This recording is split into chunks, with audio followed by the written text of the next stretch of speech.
अब हम लोग देखेंगे डेवलपमेंट ऑफ बोन। बोन्स का डेवलपमेंट कैसे होता है और इसको कहते क्या हम। बोन्स के डेवलपमेंट को ऑस्टियोजेनेसिस या फिर ऑसिफिकेशन भी कहते हैं। अब corresponding word is ossify. Ossify जहाँ पे हम लोग ऑस देखते हैं, ओ डबल एस ऑस, उसका मतलब होता है वहां पे बोन्स के बारे में ही कुछ ना कुछ बात होगा। Bone is osseous tissue. Bone जो कि एक ऑसियस टिश्यू होता है, ऑस जो कि एक बोन का साइनोनिम्स होता है। Process of converting hyaline cartilage and fibrous membrane और fibrous connective tissue into bone. Bone जो कि एक हाइलिन कार्टिलेज और फाइब्रस मेम्ब्रेन या फिर फाइब्रस कनेक्टिव टिश्यू को कन्वर्ट करके बोन बनता है। इनिशियली ड्यूरिंग एम्ब्रायनिक डेवलपमेंट यानी कि 8 week of gestation the skeleton remains primarily cartilaginous to form the basic structural components and framework of the body। यानी कि gestation period embryonic 8 week of gestation के time पे जो skeleton होता है वो फॉर्म नहीं होता है। उस टाइम पर कार्टिलेज जो होता है कार्टिलेजिनियस वही बॉडी को फ्रेमवर्क प्रोवाइड करता है। अब देखते हैं ऑसिफिकेशन का टाइप, कितने प्रकार के टाइप्स होते हैं। तो यहाँ पे मेनली 2 प्रकार के ऑसिफिकेशन बताए गए हैं, इंट्रामेम्ब्रेनियस ऑसिफिकेशन और इंट्राकार्टिलेजिनियस ऑसिफिकेशन या फिर इसको हम लोग इंडोकॉन्ड्रियल भी कहते हैं। इंट्रामेम्ब्रेनस ऑसिफिकेशन। इंट्रामेम्ब्रेनस ऑसिफिकेशन जिसमें फिब्रस मेम्ब्रेन जितने भी होते हैं उसको रिप्लेस करके जितने भी बोन्स डेवलप होते हैं उसको इंट्रामेम्ब्रेनस ऑसिफिकेशन कहते हैं। इसके अंदर आते हैं फ्लैट बोन्स और कुछ इरेगुलर बोन्स भी आते हैं। इरेगुलर बोन्स जिसमें हम लोग वर्टिब्रा का बोन्स होता है। और इंडोकॉन्ड्रियल या फिर इंट्राकार्टिलेजिनियस बोन्स की बात करें तो bones develop by replacing hyaline cartilage.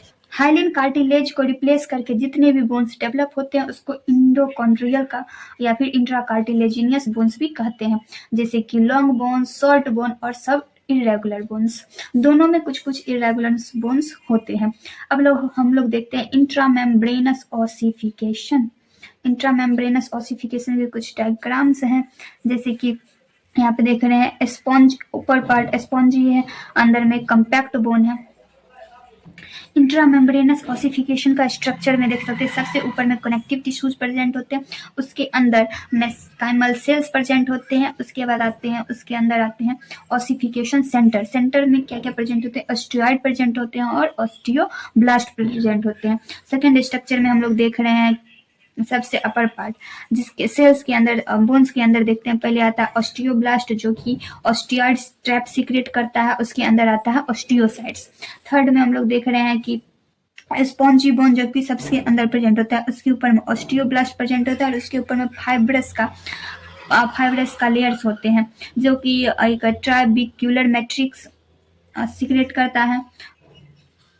और इसके अंदर बहुत सारे रेड बोन मैरो होते हैं, प्रेजेंट होते हैं। इसके अंदर रेड ब्लड, इसके अंदर ब्लड वेसल्स प्रेजेंट होते हैं और जिसके अंदर रेड बोन मैरो प्रेजेंट होते हैं। अब हम लोग इंडोकॉन्ड्रियल ऑसिफिकेशन देखते हैं। इंडोकॉन्ड्रियल ऑसिफिकेशन जिसके अंदर हाइलिन कार्टिलेज जो कि रिप्लेस होता है और वहां पे बोन डेवलप होता है।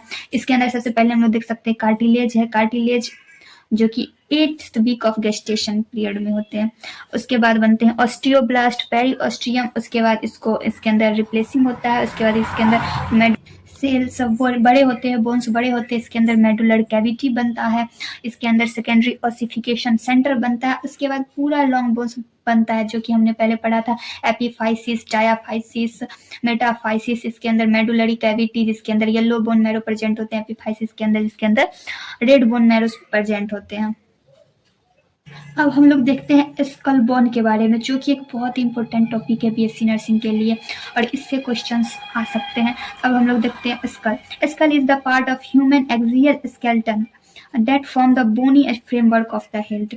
स्कल जो कि एक्सियल बनाता है यानी हमारे सेंटर पार्ट में होता है, एक्सियल स्केलेटन के पार्ट में आता है, जो कि हेड का फ्रेमवर्क होता है, बोन्स होते हैं। The bone of the skull protection for the brain and the organ of the brain and the organ of vision, taste, hearing, equilibrium and smell। हमारा जो हेड का बोन है, स्कल बोन है, वो हमारे आंख, हमारे टंग, हमारे कान, हमारे इक्विलिब्रियम, स्मेल यानी नोच, इस सभी चीज को प्रोटेक्ट करता है, प्रोटेक्शन प्रोवाइड करता है।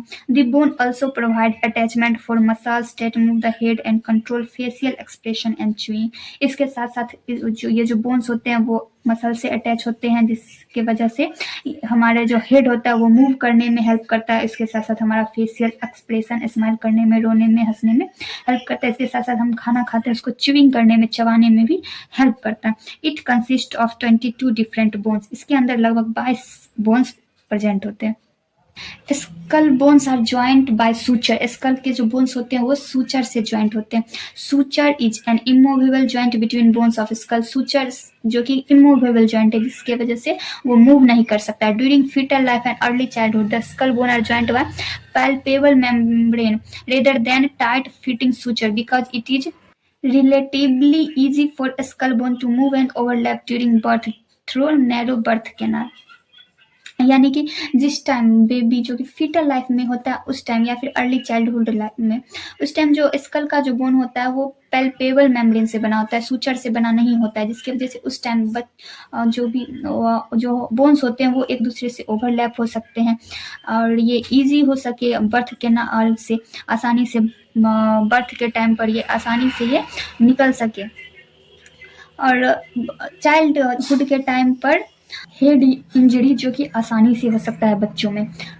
Some of the larger membranous area between such incompletely ossified skull bone are called fontanelle। कुछ लार्ज मेम्ब्रेनियस एरिया होते हैं, लार्जर मेम्ब्रेनियस एरिया, जिसके अंदर कुछ ऑसिफाइड स्कल जो कि इनकम्प्लीट होता है, जिसको हम लोग फंटानेल कहते हैं। Fontanelle allow the skull to expand as child brain grown and develops few years after post natal life. Fontanelle इसलिए प्रेजेंट होते हैं ताकि जो बच्चे हैं वो बड़े होंगे तो उनका अंदर जो ब्रेन होगा वो ग्रो करेगा और उस कुछ साल के बाद उसके जो बच्चे से जैसे चाइल्ड ग्रोन होंगे वैसे वैसे उनके ब्रेन होंगे। और हमारा पता है जो स्कल होता है वो सूचर से होता है, ज्वाइंट होता है, जिसकी वजह से वो मूव नहीं कर सकता है, इसीलिए उसके अंदर फंटानेल्स प्रेजेंट होते हैं। स्कल बोन की बात करें तो दो फ्रंटल बोन, दो parietal bone, one occipital bone और दो टेम्पोरल बोन्स प्रेजेंट होते हैं। और जो फ्रंटल बोन्स के बीच के सूचर को हम लोग मेटोपिक सूचर कहते हैं। फ्रंटल और पैराइटल बोन के बीच के सूचर को कोरोनल बोन, पैराइटल और ऑसिपिटल के बोन्स के बीच के सूचर को हम लोग लैम्बॉइडल सूचर कहते हैं। और पैराइटल और टेम्पोरल बोन्स के बीच के सूचर को हम लोग स्क्वैमस सूचर कहते हैं। और बोन्स के सूचर्स के बीच में दो प्रकार के फंटानेल्स प्रेजेंट होते हैं, एक एंटीरियर फंटानेल और एक पोस्टीरियर फंटानेल। एंटीरियर फंटानेल जिसको हम लोग बेगमा कहते हैं और पोस्टीरियर फंटानेल जिसको लेम्डा कहते हैं। बेगमा जो कि एक डायमंड शेप का होता है और पोस्टीरियर जो कि ट्रायंगुलर शेप का होता है। बेगमा जो कि 9 से 18 मंथ के बीच में फ्यूज होता है, लेम्डा जो कि 3 मंथ के बाद फ्यूज होता है। बेगमा जो कि हमारा फंटानेल्स और पैराइटल बोन्स के बीच में प्रेजेंट होता है और लेम्डा जो कि पैराइटल और ऑसिपिटल के बीच में प्रेजेंट होता है। यहाँ पे मेरा डायग्राम थोड़ा सा गड़बड़ हो गया है, तो हम आपको एक अच्छा सा डायग्राम बना के फिर से आपको स्क्रीन पर दे देंगे। सूचर चाइल्ड में 5 प्रकार के होते हैं और वो एक सूचर जो कि फ्यूज होकर के बोन्स फ्यूज हो जाते हैं, उसके बाद 4 ही एडल्ट में होते हैं। तो एक मेटोपिक सूचर जो कि चाइल्ड में प्रेजेंट होते हैं। Metopic suture separate both frontal bone, दो फ्रंटल बोन के बीच को मेटोपिक सूचर कहते हैं। कोरोनल सूचर जो कि फ्रंटल और पैराइटल के बीच को कहते हैं। सेजाइटल सूचर जो कि पैराइटल बोन्स के बीच में होता है। स्क्वैमस सूचर जो कि टेम्पोरल और पैराइटल के बीच में होता है। लैम्बॉइडल सूचर जो कि ऑसिपिटल और पैराइटल के बीच में होता है। एडल्ट होने के बाद हमारे पास 4 ही सूचर बचते हैं। मेटोपिक सूचर जो कि न्यू बॉर्न में ही होता है, जो सूचर फ्यूज हो जाता है। फ्रंटल मेटोपिक सूचर्स को ही हम लोग फ्रंटल सूचर्स भी कहते हैं। अब हम लोग नेक्स्ट पार्ट में बोन्स के बारे में 1 बाय 1 स्टडी करेंगे और उसको डिवाइड करेंगे, तो ऐसे ही बने रहिए।